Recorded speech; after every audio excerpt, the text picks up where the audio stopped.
ఎప్పుడైనా సరే ఫస్ట్ చేపించుకోవాల్సింది సెమెనాలిసిస్. సెమెనాలిసిస్ అంతా బాగానే ఉంటే అసలు మిగతా ఏ టెస్టులు కూడా ఏమీ అవసరం లేదు. ఒకవేళ సెమెనాలిసిస్లో గనక ఏదైనా ప్రాబ్లం ఉంటే అప్పుడు చేపించుకోవాల్సింది హార్మోన్ టెస్టులు అండ్ నెక్స్ట్ వచ్చేసి క్లినికల్ ఎగ్జామినేషన్ను ప్లస్ పాస్ట్ హిస్టరీ కొంత తీసుకొని అండ్ దాంతోపాటు ఏదన్నా అవసరమైతే బేసిక్ అల్ట్రాసౌండ్ స్కాన్ యూఎస్జీ అంటారు, అల్ట్రాసౌండ్ స్కాన్ చేయించుకుంటే సరిపోయింది. దీంతో పేషెంట్స్కి ఈ స్పెర్మ్ కౌంట్ కానీ కదలికలు కానీ తక్కువగా ఉండడానికి రీజన్ ఏంటనేది గ్యారంటీగా తెలిసిపోయింది. కాబట్టి దానికి ట్రీట్మెంట్ చేస్తే కౌంట్ పెరగడానికి ఎంత ఛాన్స్ ఉంది ఏంటి అండ్ కౌంట్ ఇంప్రూవ్ అయిన తర్వాత మళ్ళీ ఎటువంటి ప్రాబ్లం లేకుండా మ్యారేజ్ చేసుకుని పిల్లలకు ప్లాన్ చేసుకోవచ్చు.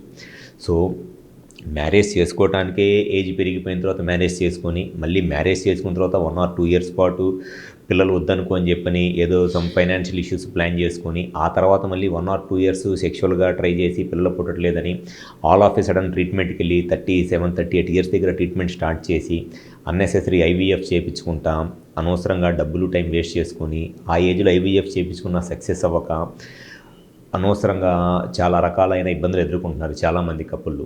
సో సింపుల్గా 25 years ఏజ్ గ్రూప్లో ఉన్నప్పుడు ఒక బేసిక్ సెమెనాలసిస్ చేయించుకుంటే వీటి అన్నిటికీ కూడా చెక్ పెట్టి ఫ్యూచర్లో ప్రాబ్లమ్స్ ఏమైనా వస్తాయి అనేది ముందే తెలుసుకుంటాం. కాబట్టి ఎర్లీగా ట్రీట్మెంట్ చేయించుకుంటే ఇటువంటి సమస్యలన్నింటినీ ఈజీగానే అధిగమించవచ్చు.